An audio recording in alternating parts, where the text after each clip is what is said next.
asistente, ¿ah? Para dar ya dar por iniciada esta mesa, que es es la quinta mesa del simposio de ética, que se llama Responsabilidad y Límites de la Justicia. Entonces, la primera exposición está a cargo del profesor Guillermo Eguiguren, y se titula Reproches morales y alternativas posibles, evaluación de una de las condiciones de la responsabilidad moral. Así que, Guillermo, adelante, si quieres compartir algún PowerPoint o algo, se puede. Sí, gracias, Alejandra. Miren, primero voy a mandarles un handout que tengo y también voy a compartirlo, que es lo mismo, ¿ah? El handout y lo que... Se los voy a mandar por el chat. Ahí debería llegarles, no sé si me pueden confirmar. Mandé un archivo Word, ¿sí? Bien, es lo mismo que el PowerPoint. ¿Y por qué lo envío? Porque, a ver, lo que estoy haciendo ahora es una investigación en la que soy relativamente nuevo, que es el tema de la libertad, el determinismo, la responsabilidad moral en SEA analítica. Entonces cualquier comentario va a ser súper bienvenido y, y si se le ocurre algo después de la presentación también se los voy a aceptar con mucho agradecimiento sobre todo. Bien, voy a compartir la pantalla ahora que, como les decía, es lo mismo que aparece en ese PowerPoint. Como bien decía Alejandra, el tema va a ser sobre reproches morales y libertad como alternativas posibles. En el último tiempo, en SEA analítica sobre todo, el tema de las alternativas posibles, la responsabilidad moral y la libertad ha estado bien en boga, sobre todo a propósito de la publicación de un artículo a fines de los 60 del filósofo norteamericano Harry Frankfurt, que se tituló precisamente Alternativas posibles y responsabilidad moral. Y él en ese artículo lo que intenta es demostrar que a la hora de hacer reproches morales no son un requisito las alternativas posibles. Nosotros normalmente cuando le reprochamos algo a alguien, como intuitivamente, cotidianamente, entendemos que podemos hacer ese reproche porque la persona pudo hacer otra cosa. Si alguien me estafa, yo me enojo con él porque pudo no estafarme. Bueno, eso es lo que él pone en discusión, el señor Frankfurt.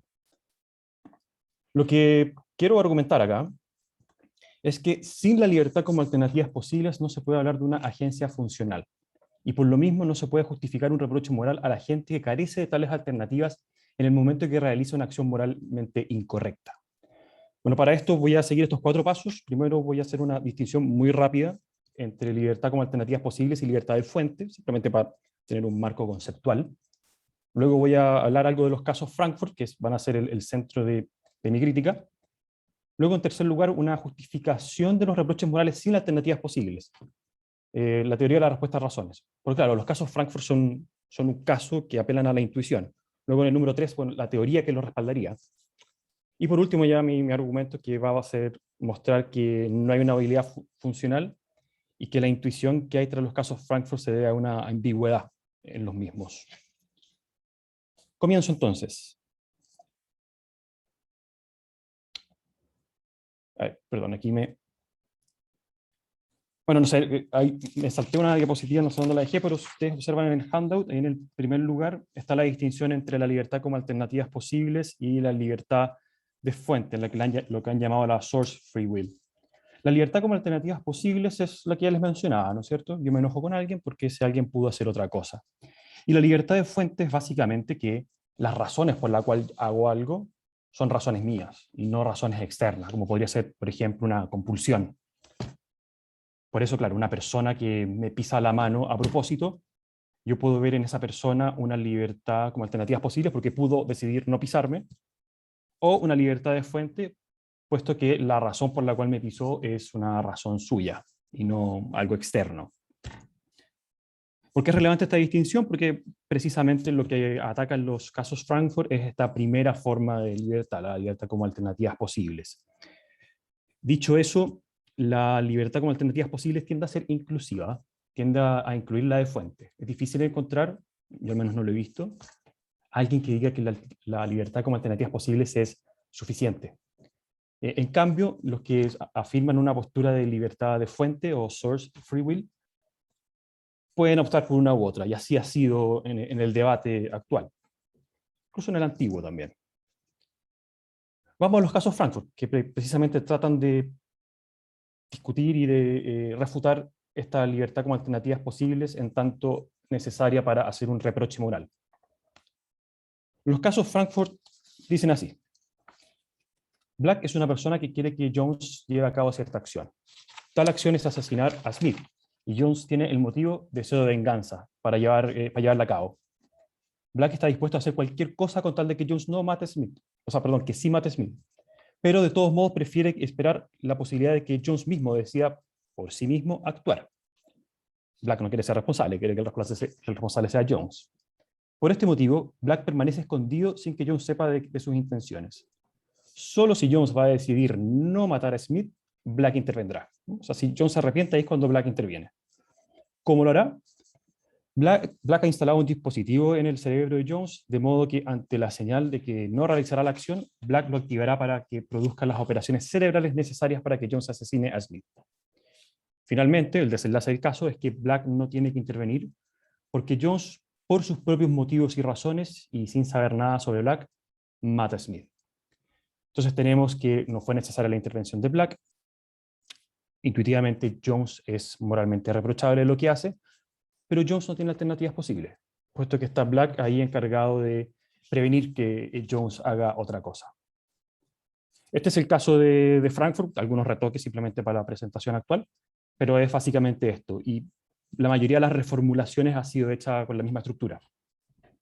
Las condiciones para el éxito de los casos son: 1, el agente no tiene alternativas posibles, y 2, el agente tiene que ser responsable. Tercer punto, entonces, la justificación de reproches morales sin alternativas posibles, la teoría de respuesta a razones. Esto ya es el sustento teórico para lo anterior. Me voy a concentrar entonces en esta teoría, que se ha denominado respuesta a razones, y la voy a reconstruir tomando elementos de Michael McKenna y John Martin Fisher, que si bien tienen sus diferencias, me las voy a saltar porque no son relevantes para el punto que quiero hacer acá. La reconstrucción, vale decirlo, es súper general y simplificada además. Claro, además tengo que agregar que estoy excluyendo otras teorías que dan soporte teórico a los casos Frankfurt. Pero esta es la más difundida, al menos la que más se ha adoptado ahora último. En la teoría de respuesta de razones, al hablar de razones, entendemos los distintos motivos que pueden causar que un agente actúe de una manera u otra. Por ejemplo, el deseo de venganza de Jones, en el ejemplo anterior, sería una de estas razones. Cuando hablamos de respuesta o de responder, entendemos que sean efectivamente las razones y no otra cosa lo que causa que la gente se comporte de un modo y no de otro. Ahí está la source free will, ¿no es cierto? La libertad de fuente. En el caso de Jones, en el caso recién revisado, posee la razón de deseo de venganza, y él responde a este motivo. No se trata, por ejemplo, de una compulsión suya o de alguna ley de la naturaleza ajena a su agencia. Ahora, ojo, la habilidad de responder a razones no se limita a ser un paso más en la cadena causa-efecto que va desde la gente que se encuentra con una razón y luego actúa de un modo u otro. Por eso pongo la imagen ahí, ¿no? El agente no sería como esa bola de billar roja que es impactado por la bola blanca, que podría ser la razón, y que luego a su vez impacta creando la acción. Es un poco más complejo que eso. La habilidad de responder a razones implica que hay razones frente a las que Jones actuaría y otras frente a las que no actuaría. Es decir, parte de la funcionalidad de esta habilidad reside en no reaccionar a todas las razones por igual. Si Jones se aproxima a asesinar a Smith y descubre que él acaba de superar una dolorosa enfermedad, suponiendo que esa podría ser una razón, y que por fin está sano después de mucho tiempo, Jones podría considerarla como una buena razón para no asesinarlo. Podría decir, claro, esto me causa compasión y quizás debería arrepentirme porque él recién está saliendo de una enfermedad. Pero uno podría decir, igual de todos modos, la razón deseo de venganza pesa más. Por lo tanto, parte de tener la habilidad funcional para responder a razones consiste en no reaccionar ante todas. Distinto sería si Jones se encuentra al momento de asesinar a Smith, o cuando quiera asesinarlo, con que éste se encuentra con su hijo. Al igual que con la razón Smith acaba de superar una enfermedad, Jones entiende que hay un motivo para no cometer el crimen, pero esta vez esta razón sí lo hace actuar de otro modo. La funcionalidad de la habilidad para responder a razones, entonces, implica no reaccionar a todas las razones por igual. Frente a unas, el agente hará un acto, frente a otras, un acto alternativo. Pero frente a un tercer grupo de razones, el agente las va a reconocer como un motivo para hacer otra cosa, pero se va a abstener de hacerle caso, por decirlo de un modo, a esta razón. Entonces no es una simple causa y efecto ante todas las razones. Tanto McKenna como Fisher se refieren a este punto que acabo de mencionar como la receptividad y la reactividad a razones. donde la receptividad es la capacidad de la gente de reconocer una razón como motivo suficiente para actuar de un modo u otro, y la reactividad sería esta capacidad de la gente para efectivamente actuar conforme a la razón a la cual es receptivo. Entonces, frente a la razón, Smith acaba de salir de una enfermedad, el agente era receptivo pero no reactivo, pero frente a la razón, Smith está con su hijo, el agente es tanto receptivo como reactivo. En resumen, entonces, para que la habilidad de respuesta a razones sea funcional, el agente debe ser reactivo y receptivo a un conjunto de razones, pero a no toda razón posible. Bien, ¿qué pasa con la exclusión de las alternativas posibles? Porque este es el punto central de mi exposición. Para explicar cómo esta teoría está en condiciones de justificar el reproche a un agente que no tiene alternativas posibles, los autores distinguen entre, por un lado, la capacidad de ser reactivo y receptivo a una razón, y por otro, la capacidad de hacer posible dicha razón por medio de la acción. Es decir, en el ejemplo de Jones, no son lo mismo que la gente sea receptivo y reactivo a la razón, Smith está con su hijo, y que la gente pueda dejar de asesinar a Smith una vez que reconoce a esta razón como un motivo para precisamente no asesinarlo. La argumentación detrás de esta distinción, que es fundamental para el caso de estos autores, se encuentra precisamente en los casos Frankfurt. Como les dije al principio, los casos Frankfurt se van reestructurando de acuerdo al propósito que quieran tener. Esta es una de las reformulaciones que vamos a observar hoy día, y esta es la reformulación que usan autores como Fisher y McKenna para decir que se justifica un reproche a un agente que no podía hacer otra cosa. Entonces, caso tipo Frankfurt reformulado 1. Black sabe que Jones actúa por la razón 1, deseo de venganza. También sabe que la razón 2, acaba de superar una enfermedad, es una a la que Jones es receptivo, pero no reactivo. Y la razón 3, Smith está con su hijo, es una a la que es reactivo y receptivo. Black solo va a intervenir si Jones se encuentra con la razón 3, está con su hijo, pues es la única que lo haría abandonar su intención de asesinar a Smith. El desenlace del caso es que Jones decide por la razón 1 asesinar a Smith, pues no se encontró con la razón 3. Entonces Black estaba atento a qué razón se encontraba Smith y se da cuenta que no apareció esta razón 3, a la cual era reactivo y receptivo. Entonces, por un lado tenemos que Jones sí es receptivo y reactivo, mantendría esa habilidad, pero dada la presencia de Black, no puede hacer otra cosa. Más encima, Jones es moralmente responsable y por lo tanto, al menos según estos autores, se probaría que no son un requisito necesario las alternativas posibles. Bien, voy a pasar entonces al problema que hay detrás de esto. Ok. Entonces, habilidad no funcional y ambigüedad. Bueno, en primer lugar, no se puede negar el poder de apelar a las intuiciones que tienen los casos Frankfurt. Aquí, como estoy haciendo una versión resumida, para quien que no conozca la discusión, podría parecer que los casos Frankfurt no son buenos, pero de hecho sí son muy buenos, y por algo han tenido el impacto que tienen. Entonces no se les puede negar el poder de apelar a intuiciones. Pero lo que quiero mostrar aquí es que dicha apelación descansa sobre una ambigüedad que, una vez descubierta, hace que los casos pierdan su efectividad.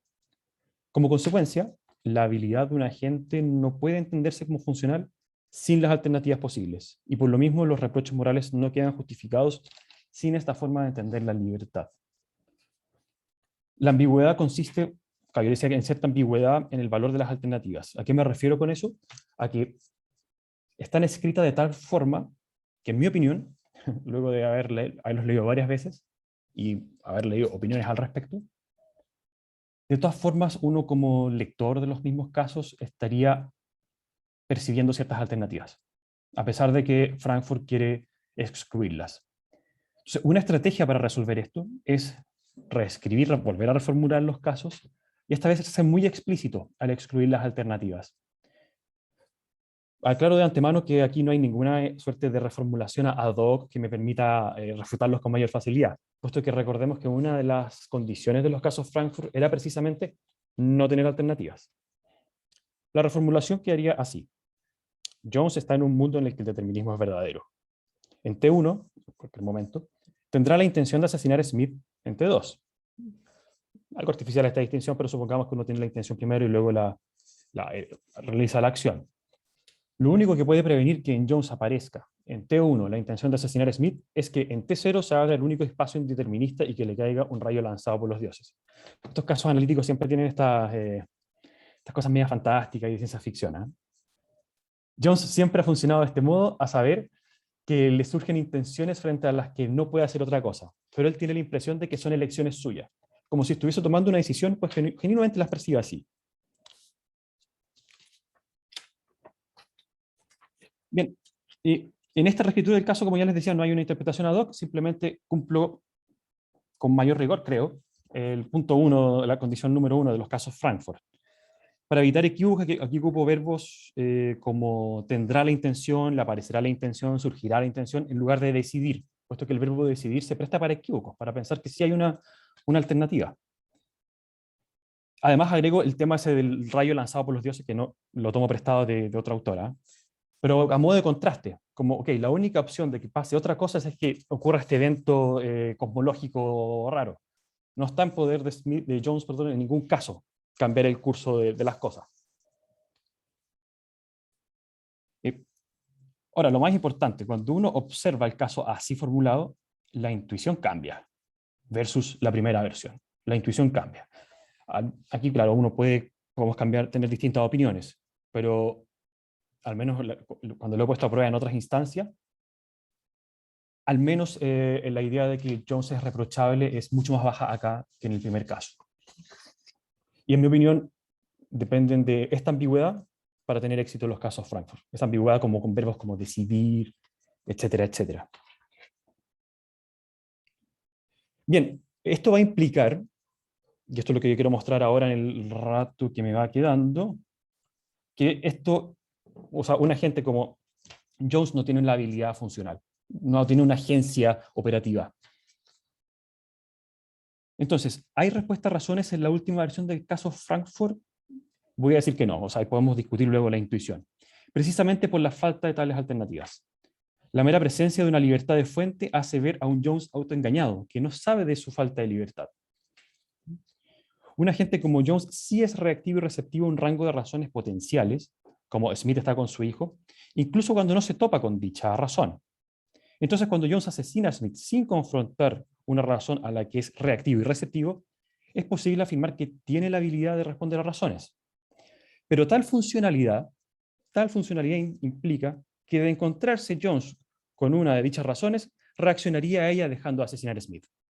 La funcionalidad de la habilidad en un escenario en el que Jones no deja de matar a Smith se explica por el escenario alternativo en el que no lo asesina. Y aquí está el ejemplo de Marta 1 que me permite ilustrar precisamente esto. Una pianista, Marta 1, lleva un tiempo sin tocar y además no tiene razones o ganas de hacerlo. Pero ella mantiene su habilidad para interpretar variadas piezas musicales. De hecho, si ella se sienta en el piano, salvo que hayan imprevistos ajenos a ella, sí podrá interpretar alguna pieza. O sea, decimos que Marta tiene la habilidad para interpretar el piano porque incluso si no está tocando ahora, incluso si no tiene ganas de hacerlo, si las tuviera lo haría. ¿Qué va a pasar en el caso Frankfurt? Bueno, decirse que Jones responde a razones incluso cuando de toparse con una razón a la que es receptivo y reactivo no haría otra cosa es como afirmar que la habilidad de respuesta a razones es funcional solo si no opera del modo en el que precisamente debiera hacerlo para dar cuenta de su funcionalidad. En otras palabras, y dicho de una manera un poquito menos formal, es como decir, el auto va a funcionar mientras no lo prendamos. Lo ilustro con otro ejemplo, Marta 2, una segunda versión. Una pianista, Marta 2, tiene la habilidad para tocar el piano, pero lleva un tiempo sin ejercitar dicha habilidad. Si Marta 2 decide tocar el piano, entonces descubrirá que está imposibilitada de hacerlo. Y aquí uno se pregunta, bueno, ¿tiene Marta 2 la habilidad o no la tiene? Parece que no. Y si la tuviera sería en un sentido bien especial, que me parece que no es el equivalente relevante para el cual luego hablamos de los reproches morales. Porque claro, tenemos... 3 minutos, perdona. 3 Ah, minutos. ya. Me cortas nomás, es que llego a los 20, así que se acabó. Bien, entonces, claro, aquí no queda claro en qué sentido Marta 2 tiene la habilidad para tocar el piano. Y en mi opinión, algo similar pasa con los casos Frankfurt. Sin ambigüedades, un caso Frankfurt puede ser interpretado de una de estas dos maneras que expongo ahí. Uno, el agente tiene alternativas, que me parece que es la interpretación que es la formulación original. ¿Ah? Como les he insistido, me parece que en la formulación original sí están apelando a nuestra intuición de que hay alternativas, con verbos como decidir, etc. Entonces, el agente tiene alternativas y es moralmente responsable de lo que hace. Por lo tanto, el caso no prueba que las alternativas sean irrelevantes. La segunda forma de interpretarlos es la que acabo de exponer. El agente no tiene las alternativas y no es moralmente responsable. Nuevamente, las alternativas no son probadas como irrelevantes. De hecho, la única variable que cambia es la presencia o la ausencia de estas alternativas. Ya, voy a ir cerrando entonces para que me digan luego qué opinan. Bueno, en resumen, para excluir las alternativas posibles a la hora de justificar los reproches morales, teorías como la de respuesta a razones recurren a los casos Frankfurt, como indiqué. El éxito de estos casos depende de una ambigüedad en las alternativas que estos presentan. Ahí ya empieza mi argumentación. Una vez que se expone la ambigüedad, estos casos pierden eficacia.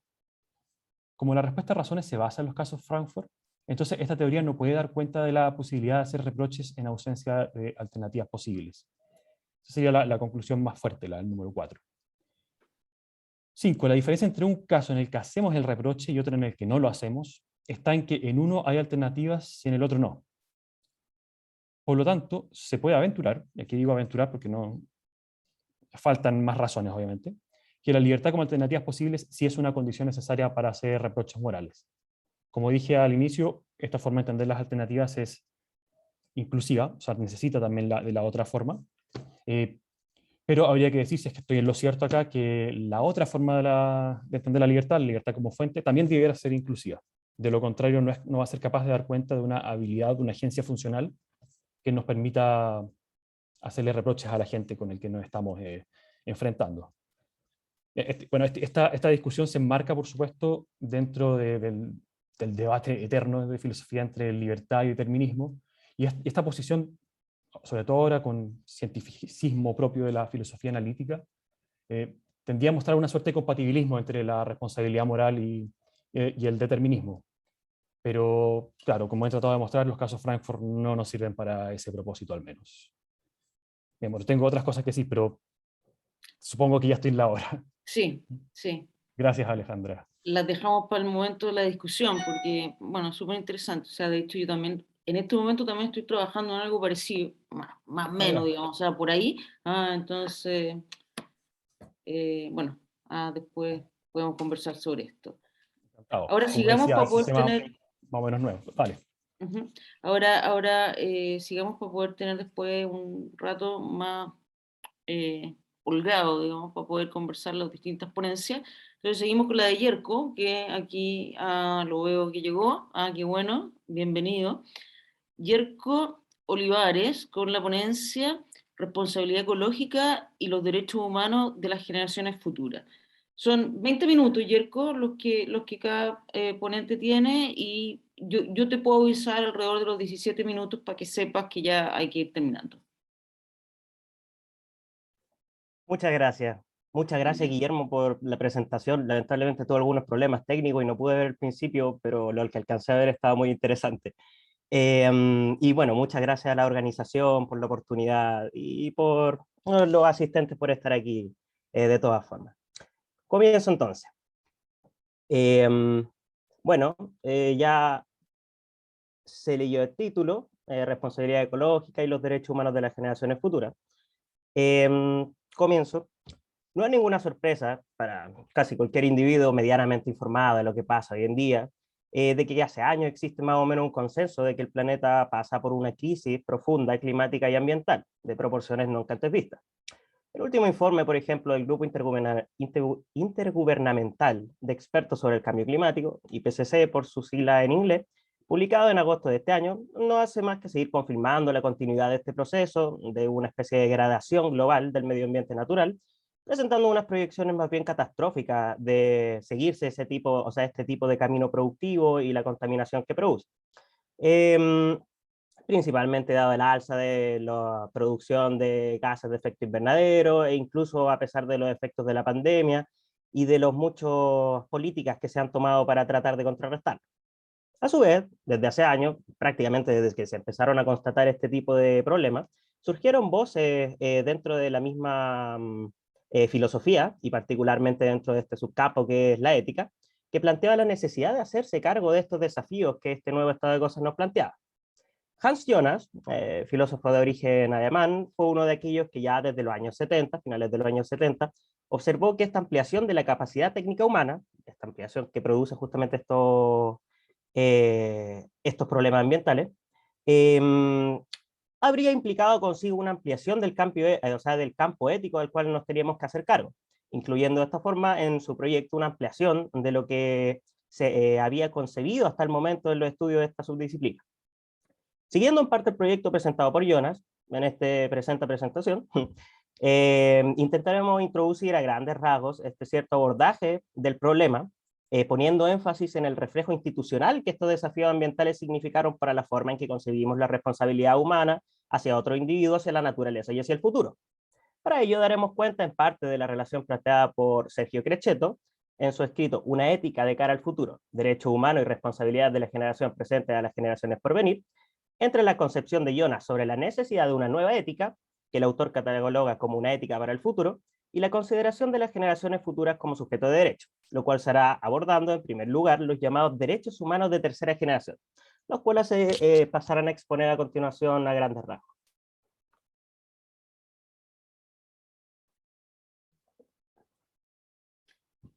Desde la Declaración Universal de los Derechos Humanos de 1948, los derechos humanos justamente se han convertido en uno de los principales estandartes modernos de cierta institucionalidad internacional.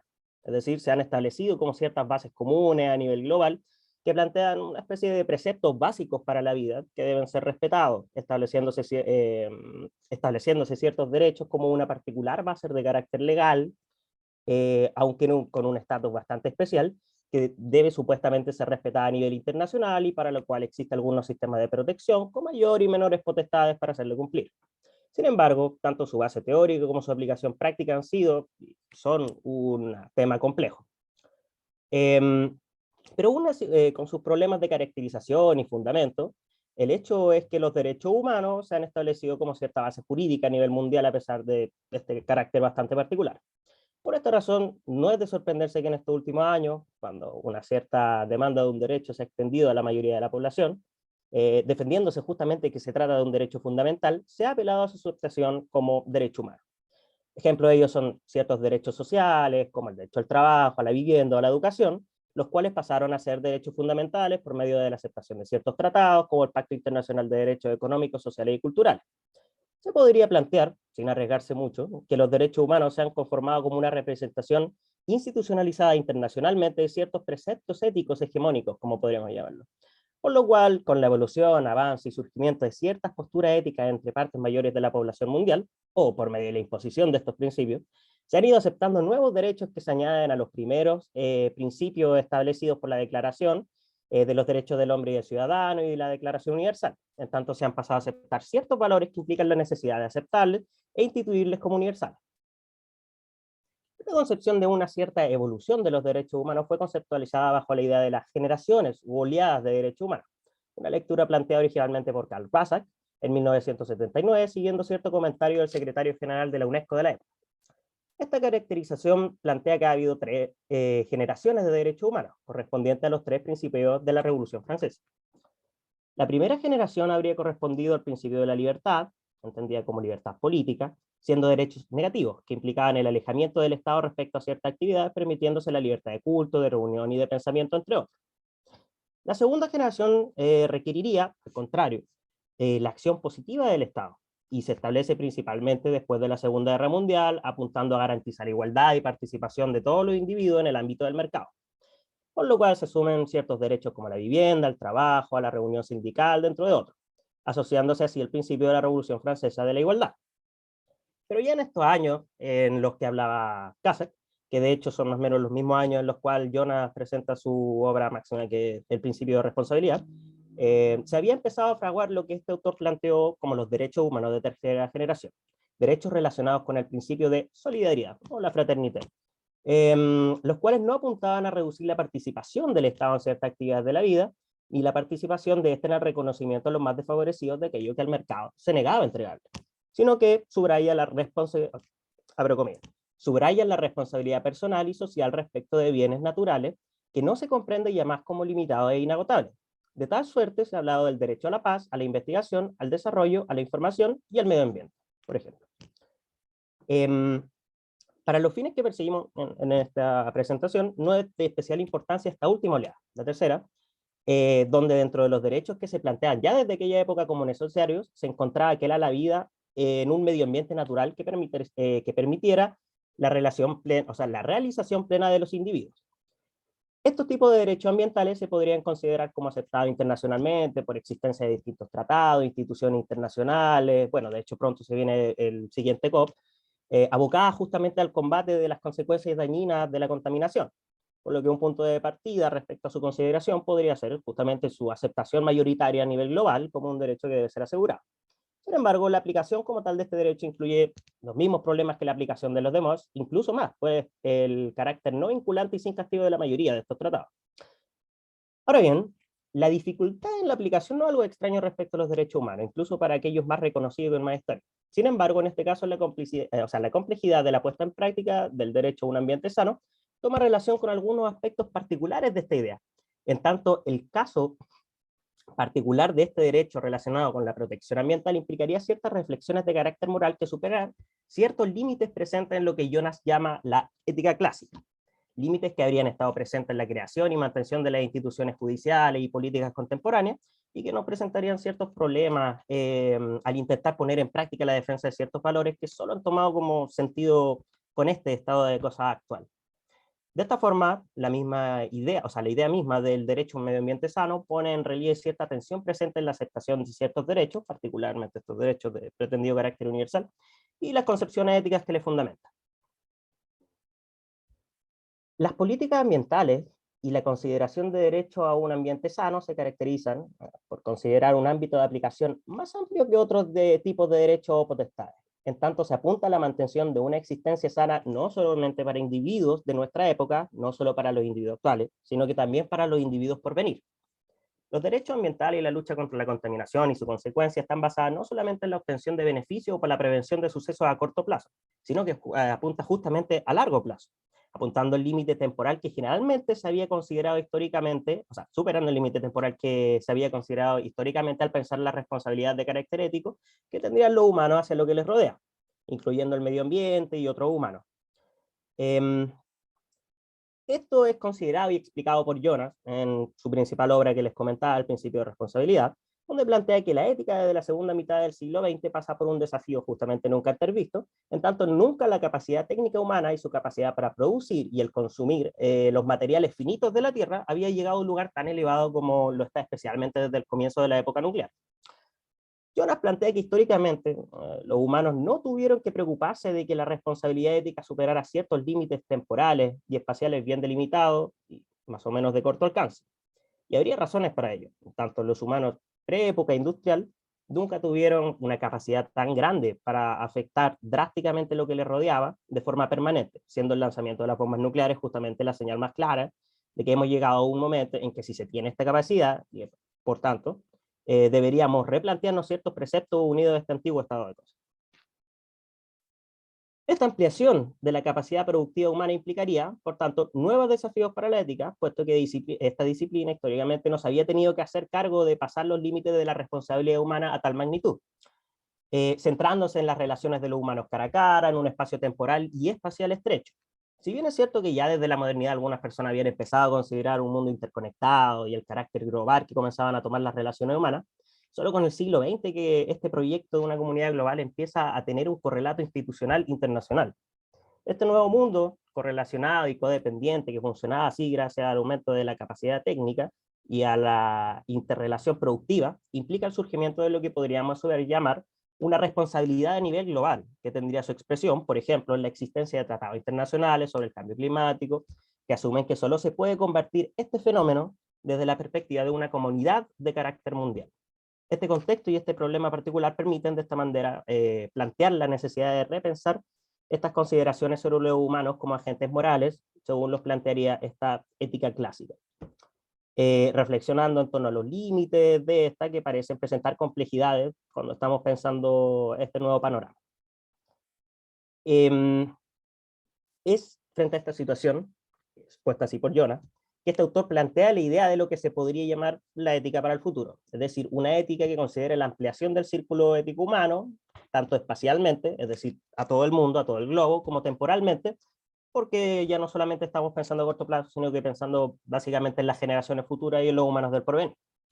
Este tipo de ética implicaría una serie de desafíos para superar algunas de estas limitaciones, siendo, según Crechetto, el mayor desafío dentro de este proyecto el cómo formalizar la responsabilidad ética hacia humanos que no existen ni siquiera en potencia aún, sino que son solamente una proyección posible de la vida humana tal como la entendemos actualmente, a lo que se suma también la complejidad de tener que considerar como posibles sujetos de derecho a la naturaleza y a los animales. De hecho, algo que nosotros hemos podido observar en nuestra convención constitucional, que está siendo uno de los debates que se están dando justamente.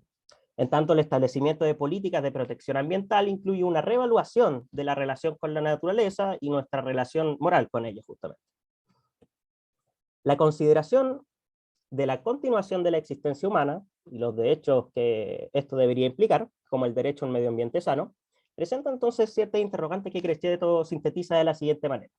¿Existe una obligación ética que nos fuerce a limitar el techo tecnológico bajo el cual queremos vivir, prescindiendo de algunas aparentes ventajas, en orden a que algunos, que todavía no han nacido, puedan oportunamente disfrutar de una vida mejor?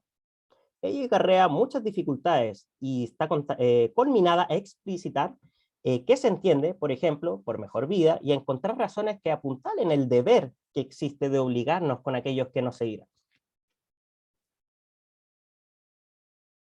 Crechetto expone al respecto la complejidad de aceptar argumentalmente los preceptos de una ética del futuro basándose en las bases de la ética clásica, poniendo énfasis principalmente en la dificultad de considerar a los humanos en potencias como sujetos de derecho, puesto que se les puede considerar como entes potenciales para defender esta postura, pero en cambio, si se les piensa como la mera posibilidad de la llegada de estos seres a la vida concreta, entonces estamos trabajando más bien con un concepto que con una realidad ontológica. Una teoría de los deberes tendría problemas que debería solucionar si se asume la idea del sacrificio de personas actuales buscando favorecer la vida de personas futuras, en tanto la comprensión de la relación moral solo concibe a los individuos presentes que actúan o son afectados por las acciones de otros. Y, de hecho, no se cumpliría, por ejemplo, la condición de reciprocidad que implicaría la relación entre agentes morales. Se podría plantear de esta manera que podría defenderse la no responsabilidad hacia la mera proyección del actual estado de cosas de lo humano. Sin embargo, como se destacaba, parece haber una especie de acuerdo a nivel global de que se debe aceptar este compromiso hacia las generaciones futuras y, por tanto, la protección del medio ambiente. Esta especie de imperativo de protección que tendríamos hacia los humanos del futuro, como lo llamaría Jonas, haciendo un símil con el imperativo kantiano, se podría asociar, por ejemplo, al principio de responsabilidad personalísima del derecho penal, considerando que solo los individuos pueden ser cargados con la responsabilidad por sus acciones y que por tanto sería improcedente hacer responsable a las generaciones futuras del daño hecho por las generaciones actuales, teniendo nosotros mismos que hacernos cargo de ello, intentando dejar justamente un mundo mejor. O muy cerca de Jonas se puede aludir a la posición de Hannah Arendt, por ejemplo, respecto a la importancia de la natalidad como forma de mantención del humano, para apoyar justamente esta posición respecto a la protección de los humanos del futuro. En tanto, estos representarían la potencia humana de iniciar nuevos comienzos y justamente, por ejemplo, corregir ciertos errores que podríamos haber cometido las generaciones anteriores. Una posibilidad que justamente cercenaríamos al actuar egoístamente en los tiempos actuales. Crechetto hace alusión en esta línea a la postura de Ronald Green, pensador norteamericano, que plantea la idea de justicia de Rawls como un pivote desde el cual abordar justamente este tipo de obligación ética hacia los humanos del futuro, en tanto estaríamos atados a estos lazos, por lazos de justicia, considerando que nuestro mundo poseería límites físicos que no podríamos superar sin dañar y hacer sufrir a nuestros congéneres. El principio de justicia rawlsiano obligaría a distribuir con equidad bienes y oportunidades en el presente, pero de tal forma que esta equidad fuera mantenible en el tiempo. Estas ideas permitirían que la consideración del derecho a un ambiente natural sano, como derecho humano, tuviera la particular característica de incluir como sujetos de derecho a individuos que aún no existen en potencia, considerando la responsabilidad humana como comunidad global hacia los humanos del futuro como un deber, o, como le plantea Jonas, un imperativo que tome la forma de actúa de tal manera que las consecuencias de tu acción sean concebibles con la permanencia de la auténtica vida humana sobre la Tierra, lo que complementa dictando, incluye en tu elección actual la futura integridad de los hombres como objetivo común de tu voluntad. Lo cual justamente nos permitiría que por medio de la aceptación de ciertos derechos como estos derechos de tercera generación, se acepta a nivel institucional internacional justamente este compromiso con las generaciones posteriores y se aceptara esta especie de responsabilidad global hacia justamente los humanos del porvenir. Terminando, no era una presentación muy larga, la verdad. A modo de conclusión, cabe nombrar que replantearse las consideraciones éticas respecto a las acciones productivas humanas puede llevar a la pregunta de si, por ejemplo, ciertas opciones políticas de los últimos años deben ser reconsideradas bajo los mismos parámetros éticos con los que se juzgaron anteriormente. Por ejemplo, las consideraciones sobre la libertad económica presentes en el liberalismo deben ser repensadas en tanto el uso descontrolado de esta libertad, que es básicamente económica, puede tener consecuencias que no pueden ser juzgadas ahora, solamente bajo la eticidad o no de las condiciones y relaciones productivas, tal como fue la gran oposición con el socialismo en el siglo XX y un poco antes, puesto que aquí actualmente deberíamos juzgar pensando no solo en las condiciones a corto plazo que se pensaron originalmente en estas discusiones ideológicas, sino pensando principalmente, como plantea Jonas, en la mantención de la vida humana en la Tierra, según las condiciones en las que nos encontramos ahora. Eso. Muchas gracias. Muy bien, Yerko, muchas gracias a ti. Excelente tu timing, de hecho. Así que 1.000.000 de gracias también por eso. Así que damos el paso inmediatamente a Claudio para poder tener el espacio, aunque sea unos 10 minutos de conversación y poder conversar con los tres. Así que bueno, Claudio Santander, con la ponencia consecuencializando teorías éticas no consecuencialistas, el caso de la ética distributiva intergeneracional. Adelante, Claudio. Claudio, tú desmuteate. Ahí sí.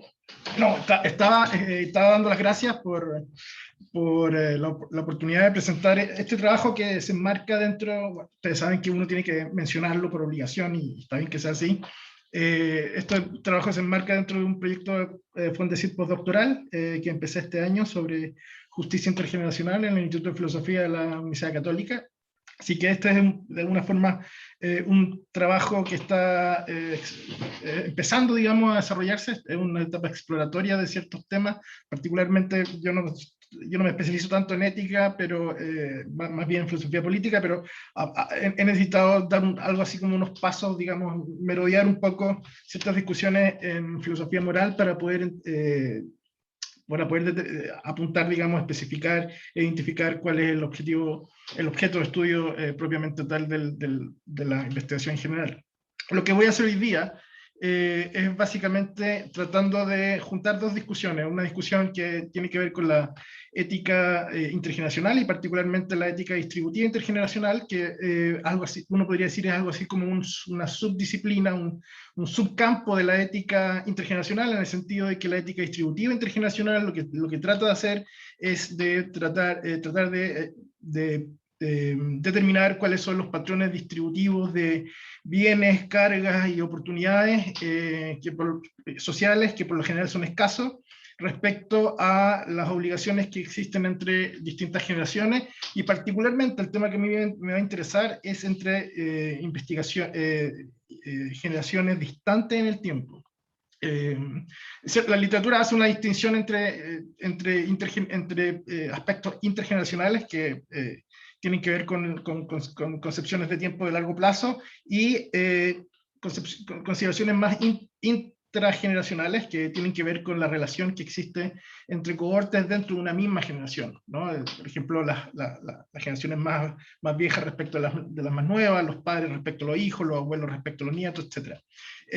Yo no voy a tocar ese aspecto, voy a tener como campo de acción, más bien de reflexión, la relación entre generaciones distantes en el tiempo. Y en ese sentido ha sido bastante ventajoso para mí que partir después de la exposición de Yerko, porque de alguna forma creo que yo parto precisamente ahí donde Yerko, citando a Jonas, sostiene que habría que empezar a pensar. Esta presentación es de alguna forma un intento de pensar eso que Jonas, digamos, nos pide que hagamos, ¿no? ¿Cómo voy a presentar en qué consiste esta presentación? Bueno, mi punto hoy día va a tratar, básicamente, son dos puntos. El primero es que las teorías éticas consecuencialistas no permiten entender el compromiso moral que las generaciones presentes tienen con las futuras generaciones, a pesar de que capturan un valor moral importante que tiene el futuro para la conformación de lo que valoran las generaciones presentes. En consecuencia, consecuencializar una teoría ética distributiva no consecuencialista puede satisfacer mejor nuestras intuiciones morales básicas respecto a las obligaciones de justicia que las generaciones presentes tenemos con las generaciones futuras. Por lo tanto, para poder compensarlo de esos dos puntos, voy a proceder de la siguiente forma. Primero a presentar en qué consiste algo así como el problema intergeneracional, cómo a partir de ese problema intergeneracional uno puede sacar cierta idea de lo que sería una demanda distributiva entre generaciones distantes en el tiempo. Posteriormente voy a mostrar por qué, para poder atender a esa demanda distributiva intergeneracional, es necesario pensar en consecuencializar esta demanda intergeneracional. Y finalmente, a modo de conclusión, voy a presentar algo así como lo que sería, muy exploratoriamente, una ética distributiva intergeneracional no consecuencialista. ¿Cuál es el problema intergeneracional? Si el planeta, son los hechos, digamos, si el planeta sigue habitable 1.000 millones de años más, se puede estimar que albergará en todo este tiempo la cantidad de 10 elevado a 16 vidas de nuestro futuro. Ni siquiera sé cómo se puede decir 10 elevado a 16 directamente. Si a eso le sumamos otros seres vivos, ¿no? Por ejemplo, los que utilizamos, digamos, animales domésticos de granjería, por ejemplo, hay que considerar que solo al 2014 existía una población de 19.6 miles de millones de pollos en el planeta, ¿no? Por lo tanto, si estos son los números que podrían poblar la Tierra, y en términos, digamos, geológicos, el planeta Tierra está en sus comienzos, uno podría decir con bastante certeza que las decisiones que tomemos hoy sobre el futuro parecen contener algo así como una importancia moral astronómica, en palabras de Mogensen, en un paper del 2018. Es decir, en el sentido de que la demanda moral es altísima, porque las decisiones de las generaciones presentes van a tener un impacto en el bienestar no solamente de las generaciones futuras cercanas, sino que particularmente sumadas a las generaciones futuras distantes. Y eso tendrá efectos, en el sentido de la cantidad, en los tipos de poblaciones que tengamos y en la identidad de las personas que van a vivir, ¿no? Y por consiguiente en su bienestar. Ahora, esos son los hechos. ¿Cuál es el problema filosófico de esto? ¿No? Uno podría decir que el problema principal es cómo deberíamos, digamos, relacionarnos con las obligaciones, los deberes que tenemos con este valor de futuro, ¿no? Cómo deberíamos considerar que nuestro comportamiento se articule o se exprese en ciertas instituciones sociales, políticas y económicas que respondan y que satisfagan a esta demanda de valor futuro. Ahora, una vez que determinamos esto, la pregunta sería, ¿cuáles deben ser las obligaciones que las generaciones presentes, en particular, tienen con las futuras generaciones? Este problema lo voy a llamar para los efectos del argumento de esta presentación, la demanda moral intergeneracional. Frente a esta demanda moral intergeneracional hay algo así como, surge inmediatamente lo que también voy a llamar acá la intuición moral básica, ¿no? La intuición moral básica dice que es moral y políticamente permisible que las generaciones vivas, deliberada e innecesariamente, depreden los recursos y limiten los bienes y oportunidades de las futuras generaciones. No obstante, ello no implica desproteger el valor que tienen las personas de las generaciones presentes para tomar libremente sus decisiones tanto individual como colectivamente respecto a su propio bienestar actual.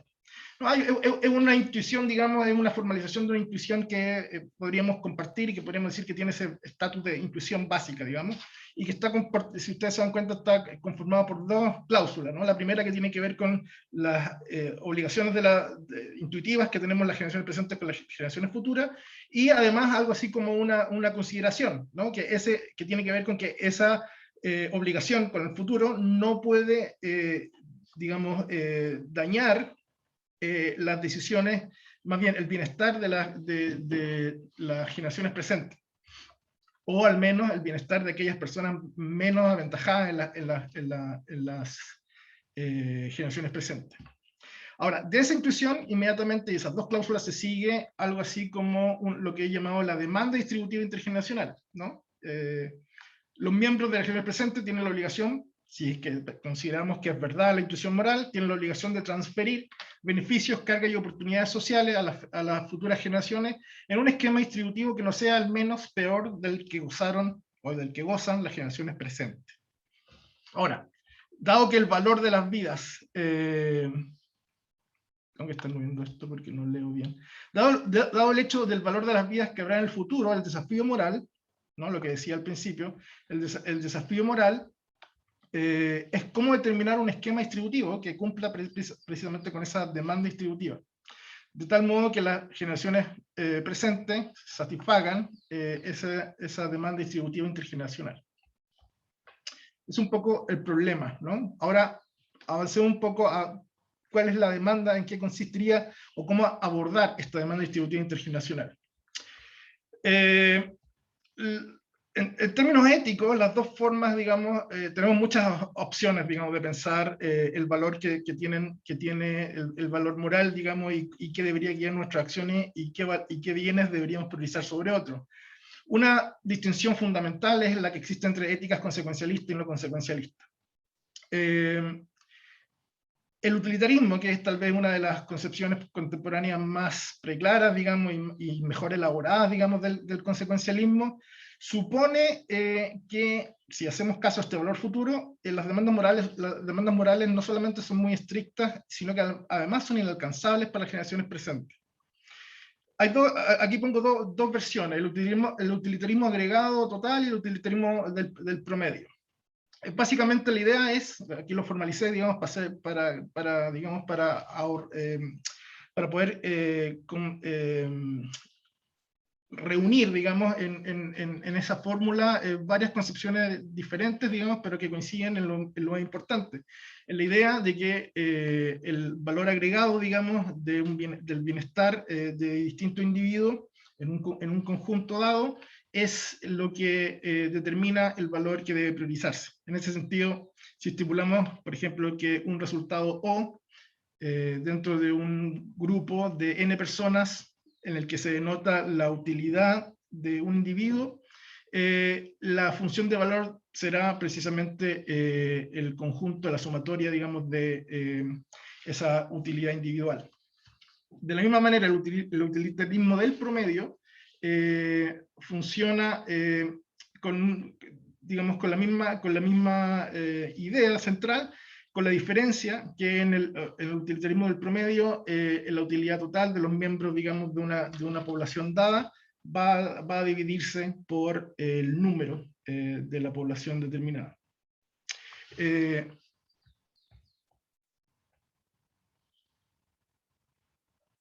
Ahora bien, la demanda moral, y este es el problema principal del utilitarismo, la demanda moral, digamos, va a ser mayor en la medida que el futuro que el valor del futuro se considere a más largo plazo o menor plazo. Esto es importante sobre todo para considerar cómo las concepciones de utilitarismo agregado promedio, y por lo tanto la satisfacción de la demanda distributiva intergeneracional por parte de las generaciones presentes, sugiere algo así como una precarización de la segunda cláusula de la intuición básica, la que dice que, vuelvo a repetir, no implica, digamos, que la distribución desde las generaciones presentes a las generaciones futuras no implica desproteger el valor que tienen las personas de las generaciones presentes para tomar libremente sus decisiones, tanto individual como colectivamente, respecto a su propio bienestar actual, ¿no? O sea, básicamente la idea aquí es que La carga, digamos, del consecuencialismo en su versión utilitarista nos impone una obligación inalcanzable, tiene un valor astronómico, como decía Bulgen, que hace que desprotejamos el valor que tienen las personas, las generaciones presentes, para tomar libremente sus decisiones sobre su propio bienestar. De hecho, podemos llevar esto a una versión dramática, ¿no? La versión dramática, que es la que define Cowen en un libro del 2018, sostiene que hay una...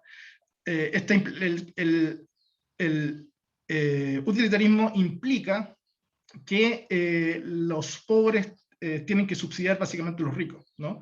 La idea es que en un largo plazo futuro quienes más acumulan riqueza son los más ricos, y por lo tanto, si destinamos más recursos, más oportunidades y menos cargas en un plan temporal futuro, los que van a salir más beneficiados finalmente van a ser los más ricos.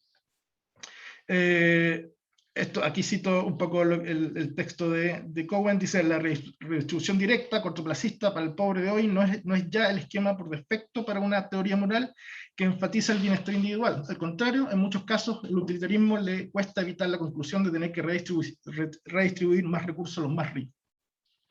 Esto es el resultado, a su vez, ¿no? Habría que decirlo nuevamente, de una crítica clásica al utilitarismo, aquella que tiene que ver con la objeción de las prerrogativas centradas en el agente, ¿no?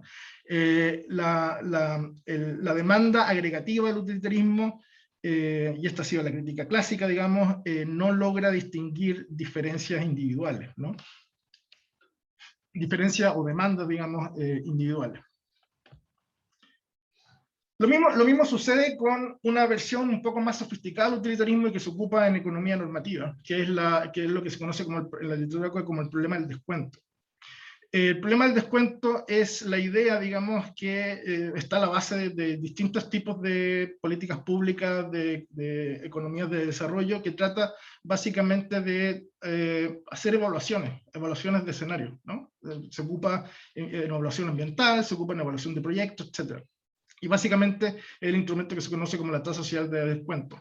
La diferencia, o por qué, digamos, está dentro del grupo de ideas utilitaristas, es porque lo que está a la base de la tasa social de descuento es lo que se conoce como el utilitarismo de descuento, es decir, la misma agregación que presenté en la fórmula anterior, pero multiplicada por un factor de descuento que se compone a través de lo que se conoce como la regla de Ramsey.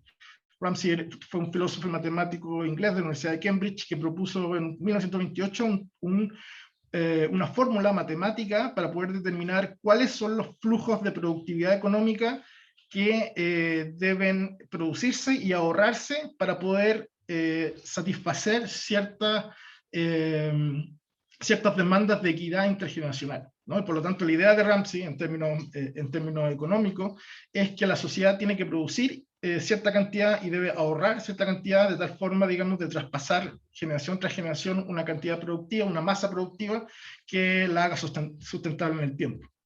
A partir de esa idea, digamos, Ramsey sostiene o desarrolla esta fórmula, la regla de Ramsey, que está a la base de lo que hoy en día se usa en general, en términos económicos, como tasa, y se conoce como tasa social del descuento. El problema, digamos, no voy a explicar porque yo creo que ya se conoce suficiente de qué se trata. El problema de la tasa social de descuento, el problema moral del descuento, de la idea de descuento social, es la composición de la que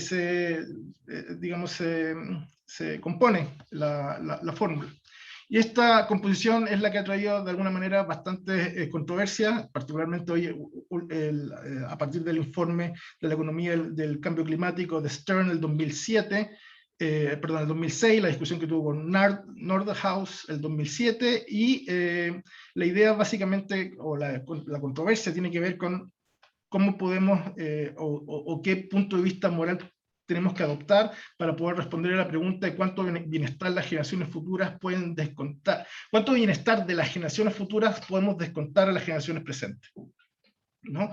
Bueno, ahí está la discusión fue en términos del 1.5 en la tasa social de preferencia temporal, mientras Stern sostenía que no podía, que digamos que era éticamente insostenible algo que fuera mayor al 0%, es decir, la idea que está ahí presente es que en una tasa, en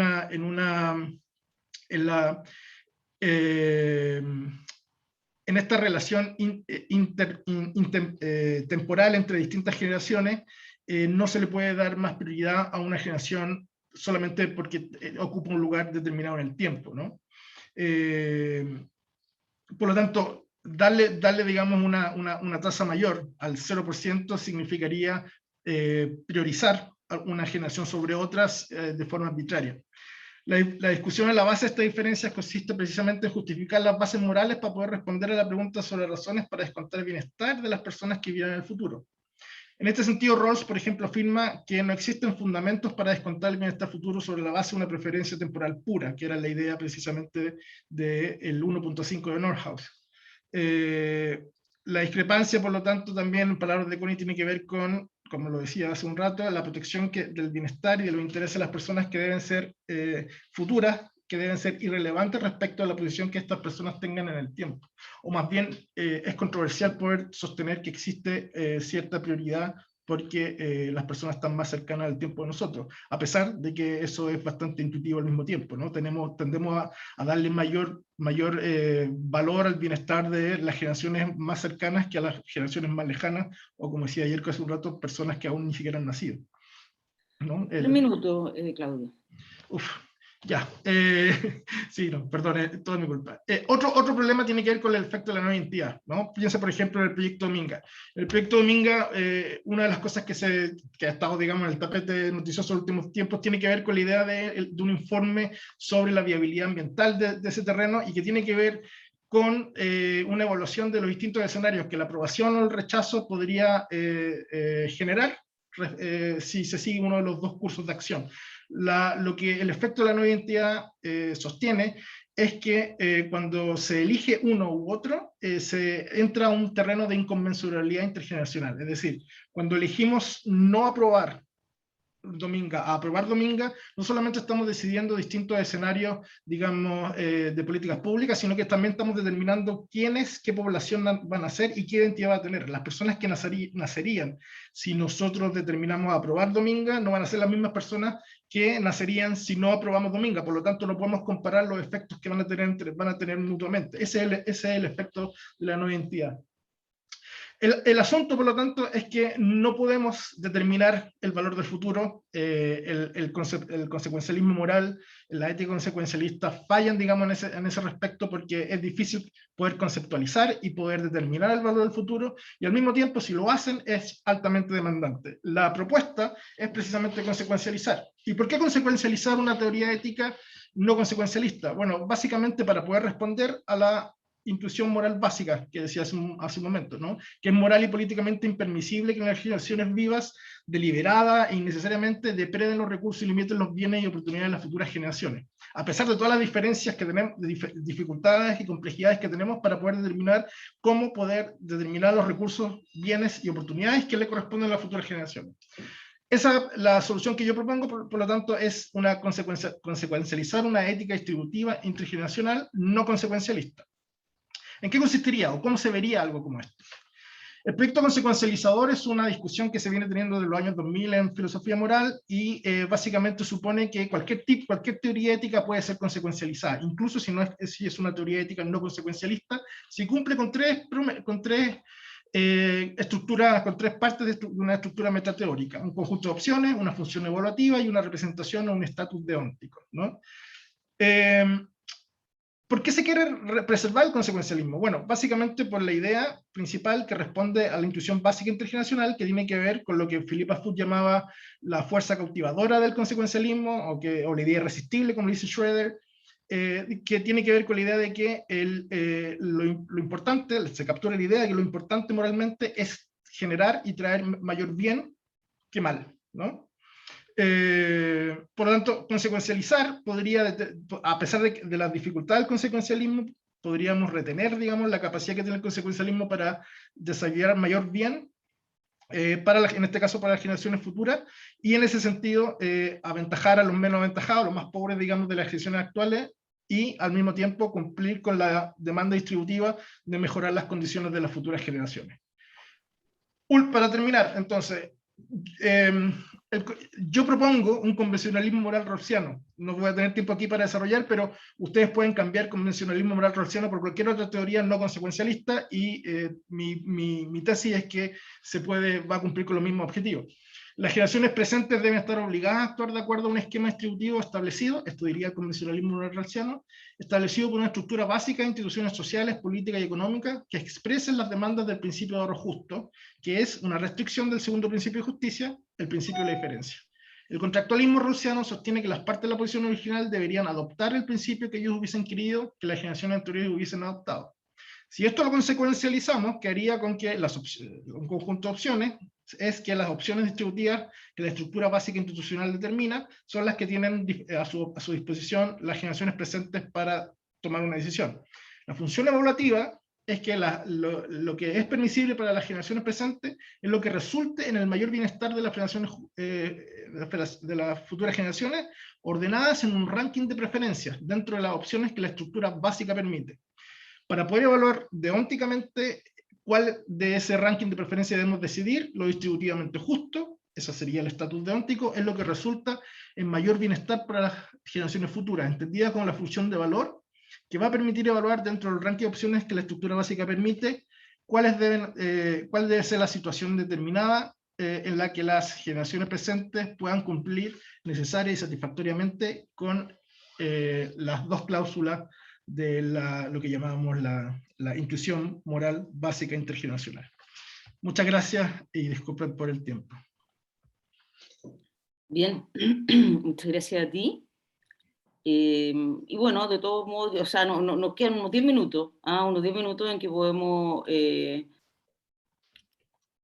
vamos, que está abierto para la discusión. Si quieren, pueden levantar la mano, sea física o la manito del Zoom. Ahí, José Yáñez. Hola, buenas. Hola. Bueno, agradecerle a los exponentes. Tengo mis notitas aquí, aprendí mucho. Y quería preguntarle a cada uno, a Claudio, disculpa si me perdí alguna parte de tu ponencia, pero sería éticamente, ¿qué sería mejor éticamente? ¿Sacrificar el futuro en aras del presente o el presente en aras del futuro? Permiso.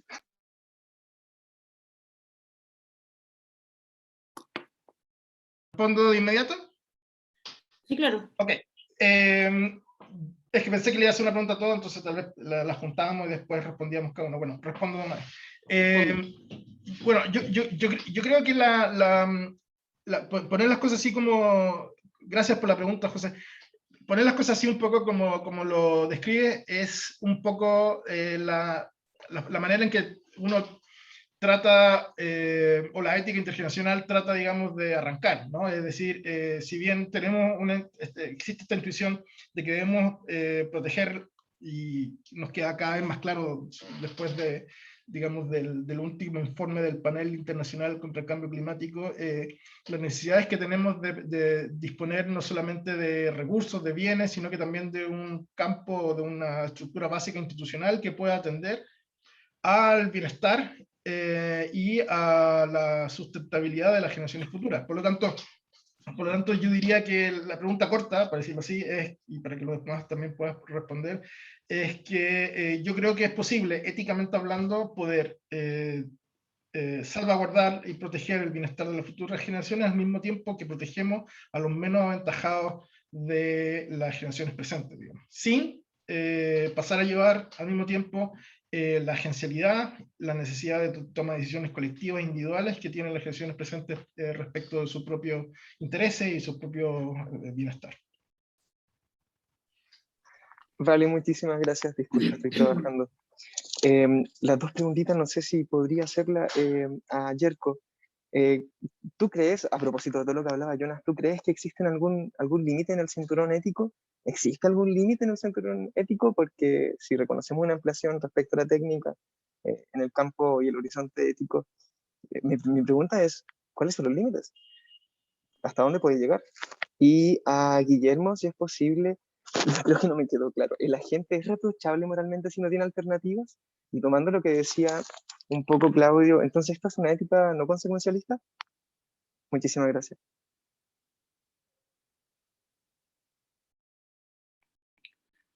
Bien. Pues yo hasta Oye, Yerko. Yerko, ok, sí, sí. Bueno, siguiendo un poco la lógica de Jonas, podría pensarse que los límites del campo ético humano también están limitados por o sea, están más bien constituidos por los mismos límites que tiene la capacidad humana, o la capacidad de la acción humana. Si es que la capacidad de la acción humana sigue creciendo, y sigue creciendo justamente la capacidad de afectar a otros seres o otras formas de vida, dependiendo de cómo justamente vaya avanzando la técnica, se puede y tal vez se deba incluso seguir justamente ampliándola. Por ejemplo, si es que sigue creciendo la capacidad técnica humana para justamente manejar biológicamente la vida, nos encontramos con justamente el tipo de problemas que la bioética se dedica a trabajar y que se presentan como desafíos del futuro. No sé, clonación, eh, cambio genético, etcétera. Yo creo que por ahí es la respuesta. José, no sé si Guillermo. no sé si me quedó muy clara la pregunta. Me pregunta si, claro, un agente es reprochable o no a falta de alternativas. Lo que yo intento argumentar, al menos dentro del marco de Harry Frankfurt, porque hay otros marcos, como por ejemplo el de Peter Strawson, pero yo me estoy ciñendo al de Frankfurt, es que no es posible, por el argumento que da, puesto que no se da cuenta de una habilidad funcional. Obviamente que las alternativas posibles se pueden dar en varios niveles. O sea, yo te puedo reprochar por un acto específico, te puedo hacer un reproche en el sentido de responsabilidad derivada, y también un reproche en lo que Gary Watson, por ejemplo, hablaba de la attributability, que es cuando yo te reprocho por tu forma de ser y por los valores que tú has adquirido. O sea, que no apunta necesariamente en el acto. Yo estoy argumentando respecto al acto. Obviamente que hay conexiones con los otros y eso implicaría otro trabajo. Ahora, el consecuencialismo no me quedó claro a propósito de qué me lo mencionaste. Respecto a lo que decía Claudio, como una de las condiciones para que sea consecuencialista es que tenga que tener alternativas posibles. Entonces, creo que ya me quedó un poco más claro la idea. Ya. Sí, a ver, yo estoy hablando en un nivel de metaética, ¿no es cierto? Sospecho que Ujú, Claudio está en un nivel más de ética normativa, quizás cuando se refiere al tema del consecuencialismo, puedo estar equivocado. comprendo. Mi opinión es que vale para todos en algunos de los niveles. Ahora hay mucho ahí que seguir explorando, por supuesto. Oye, a ver, Claudio, quizás si quieres hacer un comentario o una pregunta y ya sería la última porque tenemos la otra mesa para no empezar. Claro, si alguien más quiere hacer una pregunta, a mí me gustaría hacer una pregunta a Guillermo y a Yerko, pero si otra persona tiene una pregunta, yo ya he hablado mucho, entonces, bueno. Yo también quiero hacer una Fernando. pregunta a ustedes después, en algún minuto. Fernando. Hola, ¿qué tal? Buenos días. Hola. Lamentablemente no pude ingresar desde el comienzo a la mesa, me interesaba mucho este tema, pero la verdad es que mientras escuchaba particularmente a Claudio y la segunda mitad de la exposición de Jonas, pensaba en el texto de Habermas, El futuro de la naturaleza humana, ¿cierto? Y también Fukuyama, que tiene un texto particularmente sobre el tema del transhumanismo. Entonces, no sé de qué manera, si es que hay tiempo también, fue un poquito larga la pregunta, o sea, la reflexión, se considera la dimensión técnica en esta reflexión, porque hay una suerte de optimismo, y Claudio lo dijo muy bien al final, y me gustó que lo dijera en su respuesta anterior, del cambio climático, digamos, un tema que está aquí, el tema de la alimentación, que es un tema que me he estado metiendo yo en el último tiempo, y claro, en estas propuestas hay una suerte de, pareciera ser que nos falta un poquito de Jonas, porque hay un optimismo, y yo más bien estoy un poco pesimista respecto precisamente de lo que le vayamos a dejar a las generaciones futuras. No sé, ¿en qué medida la dimensión técnica, ¿sí?, está presente en estas reflexiones éticas que han hecho ustedes, digamos, desde sus particulares, digamos, miradas? Eso, gracias. Abierto, el que quiera responder. Bueno, yo puedo responder algo rápido, un poco, básicamente, saliendo un poco de la presentación, me parece muy pertinente e interesante la pregunta porque, bueno, la presentación que yo trato de hacer es un poco, como decía, yo creo que acertadamente Guillermo, tiene que ver un poco con una ética normativa y en ese sentido colinda, digamos, con aspectos importantes de la economía normativa también y de la política institucional internacional, que también tiene aspectos importantes normativos, en el sentido de cómo poder pensar la cuestión distributiva de asuntos, de bienes que son bastante escasos, como precisamente los servicios, las oportunidades sociales, y precisamente también las cargas sociales que tienen que distribuirse entre las generaciones. El problema de la cuestión más técnica a mí me parece como, digamos, no menos importante porque está un poco por fuera de esa preocupación distributiva normativa. Ahora bien, esa distribución o ese problema distributivo normativo tiene que hacerse cargo en el momento en que la técnica o las necesidades, digamos, de un desarrollo técnico en respecto de cómo la humanidad crece y se desarrolla sustentablemente. En la medida que la técnica empieza cada vez, como ya la está haciendo, ¿verdad?, a ser parte sustantiva, digamos, de ese proceso y de esa sustentabilidad, evidentemente también va a tener un aspecto y un nivel, digamos, normativo del cual va a haber que hacerse cargo. Ahora, en términos ya, digamos, más personales, yo estoy completamente de acuerdo con la idea de que la única forma, me parece que tenemos ahora, así como haciendo una especie de proyección, para poder bajar distintos índices que debemos bajar para poder seguir habitando el planeta, compartía yo mi presentación, por al menos 1.000 millones de años más, es precisamente contar con y confiar en la técnica. O sea, yo creo que la tecnología y la ciencia a pesar de que puede sonar un poco oscuro para mucha gente, pero yo creo que es lo que tenemos que descansar, digamos, para poder seguir haciendo sustentable el planeta. Gracias. De acuerdo. Bueno, nada, le agradezco mucho a los tres. Desgraciadamente se nos acabó el tiempo ya y los quiero invitar a la siguiente mesa, para lo cual hay que inscribirse y entrar, porque no se queda en este mismo Zoom. Entonces, este Zoom voy a salir yo ahora y se va a cerrar, pero nada, pues los invito a que sigan participando con la siguiente mesa del simposio de ética, ¿no? Que empieza a las 10:30. Así que un cafecito y entrar a la otra. Muchas gracias, Alejandra. Muchas gracias por vale, todo. muchas gracias. Y Guillermo y Yerko, un gusto haber compartido la mesa con ustedes. Lo mismo. Quedé con preguntas en el tintero, así que voy a Sí, a mí me investigar sus quedan. mails. Sí, te iba a preguntar sobre Strawson y precisamente, pero lo nombraste. Pero, en fin. Tienes el handout que mandé, está en mi correo. Sí, ahí te escribo. Encantado de que conversemos. Lo mismo, Yerko. Chao, que estén bien. Adiós. Chao. Y gracias por Adiós. escuchar. Gracias.